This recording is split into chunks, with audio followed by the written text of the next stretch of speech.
आज मी दाखवलेल्या पद्धतीने पहिल्यांदा जरी थापी वडी किंवा पातोड्या श्राद्धाची वडी जर तयार केली तर अजिबात बिघडणार नाही अशी एक सोपी ट्रिक तुमच्यासोबत मी शेअर करणार आहे. कारण थापी वडी किंवा पितृपक्षातली ही जी पातोडी किंवा श्राद्धाची जी वडी आहे ती बनवताना सगळ्यांनाच एक प्रॉब्लेम येतो, तो म्हणजे बेसनाच्या गुठळ्या होतात.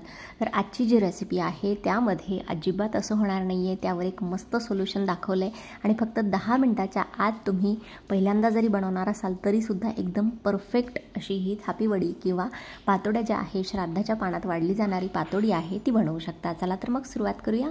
तर सगळ्यात अगोदर ही जी थापी वडी आहे ती तयार करण्यासाठी आपण एक छोटंसं वाटण तयार करून घेणार आहोत. तर एका डिशमध्ये मी इथे 10 ते 15 लसणाच्या पाकळ्या, थोडीशी कोथिंबीर आणि 3 ते 4 हिरव्या मिरच्या घेतलेल्या आहेत आणि एक अर्धा इंच आल्याचा तुकडा आणि 1 चमचा जिरं घेतलेला आहे. तर हे सगळं साहित्य मिक्सरच्या छोट्याशा जारमध्ये घेऊन आपण पाणी न घालताच याचे एक छान बारीक असं वाटण तयार करून घेणार आहोत. पाणी याच्यामध्ये अजिबात घालायची गरज पडत नाही. तर अशा पद्धतीने मी हिरव्या मिरचीचा ठेचा किंवा जे वाटण आहे ते तयार करून घेतलेलं आहे. थोडंसं स्पायसी किंवा तिखट असेल तर ही जी थापी वडी आहे ती खायला खूप जास्त छान लागते. तर अशा पद्धतीने वाटण आपलं तयार आहे. यानंतरची दुसरी जी स्टेप आहे ती म्हणजे बेसन भिजवण्याची. तर बऱ्याच जणांकडून थापी वडीमध्ये एकच जो प्रॉब्लेम होतो मेन तो म्हणजे थापी वडीमध्ये गुठळ्या किंवा गाठी होतात आणि मग त्या अजिबात मोडता येत नाहीत आणि मग त्यामुळे थापी वडी थापल्या जात नाही, त्याच्या वड्या व्यवस्थित पडत नाहीत. तर मी इथे 1 कप बेसन घेतलेलं आहे. नॉर्मल जे बेसन विकतचं घरच्या डाळीचं दळलेलं कुठलंही चालेल, फक्त एकदा चाळून घ्यायचं.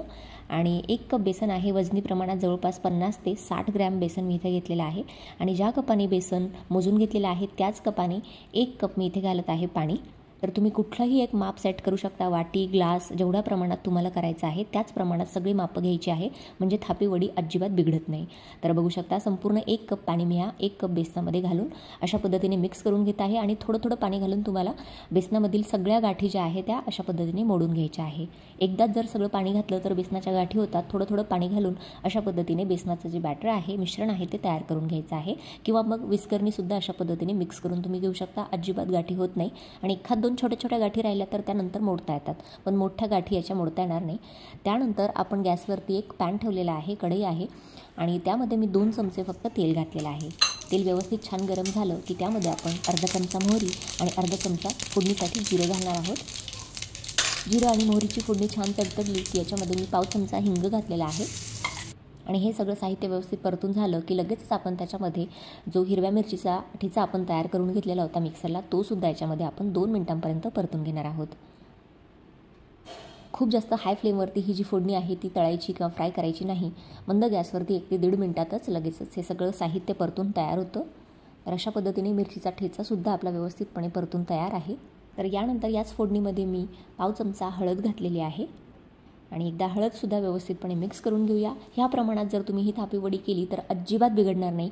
जर तुम्ही पहिल्यांदासुद्धा करणार असाल तरीसुद्धा एकदम परफेक्ट तयार होते. त्यानंतर ज्या कपाने आपण सगळं साहित्य मोजून घेतलेलं होतं त्याच कपाने आता अर्धा कप तुम्हाला इथे पाणी घालायचं आहे, फक्त आणि फक्त अर्धा कप. आणि त्यानंतर 1 ते 1.5 टीस्पून मी इथे चवीनुसार मीठ घातलेलं आहे. तुम्ही तुमच्या अंदाजानुसार कमी जास्त प्रमाणात घालू शकता. मीठसुद्धा व्यवस्थितपणे या फोडणीमध्ये मिक्स करून घेऊया आणि फोडणीतच मीठ घालायचं, बेसनामध्ये घालायचं नाही, नाहीतर मग मीठ व्यवस्थितपणे थापी वडीमध्ये मिक्स होत नाही. आणि ह्या पाण्याला एकदा खळखळून छान उकळी आपण काढून घेणार आहोत. पाण्याला छान उकळी आली की नंतर आपण जे बेसनाचं बॅटर किंवा मिश्रण साईडला तयार करून ठेवलं होतं ते तुम्हाला लेफ्ट हँड किंवा डाव्या हातात पकडायचं आहे आणि उजव्या हातात तुम्हाला एक चमचा किंवा विस्कर पकडायची आहे आणि चमच्याने सतत हलवत छोटीशी धार अशी सोडायची आहे. त्यामुळे मिक्स करत राहिल्यामुळे अजिबात ह्या थापी वडीमध्ये गाठी होत नाही आणि आपण खालीच बेसनाचं मिश्रण किंवा बॅटर तयार करून घेतलं होतं त्यामुळे तर गाठी होण्याची शक्यताच नाही. आणि त्यासोबतच बेसनाचं बॅटर याच्यामध्ये घालताना एका हाताने जर विस्करने मिक्स करत राहिलं तर अजिबातच गाठी होत नाहीत. फक्त ही सगळी प्रोसेस करताना तुम्हाला गॅसची जी फ्लेम आहे ती एकदम मंद करायची आहे किंवा कमी गॅसवरती हे जे सगळं बेसन आहे ते शिजवून घ्यायचं आहे आणि बेसनाचं बॅटर किंवा मिश्रण टाकतानासुद्धा गॅसची फ्लेम कमीच ठेवायची आहे, नाहीतर मग याच्यामध्ये थोड्याशा गाठी होण्याची शक्यता असते. तर बघू शकता अशा पद्धतीने सगळं साहित्य एकदा याच्यामध्ये मिक्स करून घ्यायचं आहे. आणि ही जी थापी वडी आहे अगदी पिठलं किंवा बेसन जे आपण करतो ते जेवढं बनवायला सोपं आहे तेवढंच बनवायला ही सुद्धा थापी वडी सोपी आहे. फक्त सगळं साहित्य प्रमाणात घ्यायचं, म्हणजे 1 कप बेसन आणि 1.5 कप पाणी आपण इथे टोटल घातलेलं आहे. ह्यापेक्षा जास्त कमी अजिबात घालायची गरज नाही, एकदम परफेक्ट प्रमाण दिलेलं आहे. सुरुवातीला 1 कप बेसनामध्ये मिक्स करायचं आणि अर्धा कप जी फोडणी किंवा आदन आहे त्याच्यामध्ये टाकायचं. तर तुम्ही बघू शकता कढईमध्ये अजिबात ह्या थापी वडीचं जे बॅटर आहे, मिश्रण आहे त्याच्यामध्ये अजिबात गाठी झालेली नाही आहे. 2 ते 3 मिनिटं आपण याला छान मंद गॅसवरती वाफेवरती शिजून देऊया. ह्याच्यावरती एक झाकण ठेवून देणार आहोत. तर तोपर्यंत जोपर्यंत आपलं बेसन पीठ वाफेमध्ये शिजत आहे तोपर्यंत एक प्लेट किंवा एक डिश ज्यामध्ये तुम्ही वड्या थापणार आहात ती तयार करून घ्यायची आहे. थोडंसं अर्धा चमचा तेल त्याला लावून घ्यायचं आहे अशा पद्धतीने. जर तुम्ही जास्त प्रमाणात बनवणार असाल तर मोठं ताट घेतलं तरीही चालेल. तर 2 ते 3 मिनिटातच आपलं जे थापी वडीचं मिश्रण आहे बघू शकता अशा पद्धतीने वाफून छान तयार आहे. आणि हे मिश्रण शिजलं की नाही हे ओळखण्यासाठी सुद्धा एक खास टिप मी याच्यामध्ये सांगितलेली आहे. तर कढईमध्ये खाली जे थोडंसं लागलेलं असतं ते सुद्धा काढून घ्यायचं आहे. आणि खरं तर हे खायला जे खालचं खरडण किंवा जे खालचं थोडासा जळालेला बेसनाचा भाग असतो तो खूप छान लागतो. तर हे थापी वडीचं मिश्रण शिजलं की नाही हे ओळखण्यासाठी पहिली जी टीप आहे ते म्हणजे हे मिश्रण शिजल्यानंतर संपूर्ण कढई सोडू लागतं. कढईला अजिबात चिकटत नाही बघू शकता तुम्ही अशा पद्धतीने. कढईतून साईडला एक मस्त गोळा तयार झालेला आहे. आणि दुसरी जी ओळखण्याची टीप आहे ती म्हणजे थंड पाण्याचा ओला हात घ्यायचा आणि बेसनाला लावून बघायचा.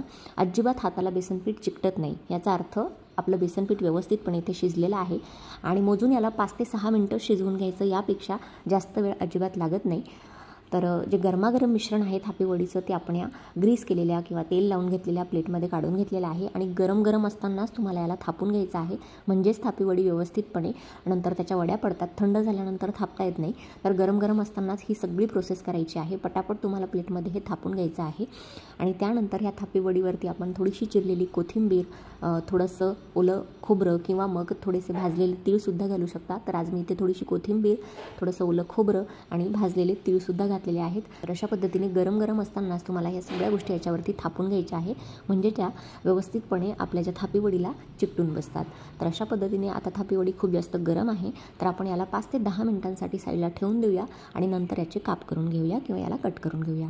तर 5 ते 10 मिनिटातच आपली जी थापी वडी आहे मस्तपैकी इथे थंड झालेली आहे. त्यानंतर आपण सुरीने किंवा चाकून याच्या वड्या कापून घेणार आहोत.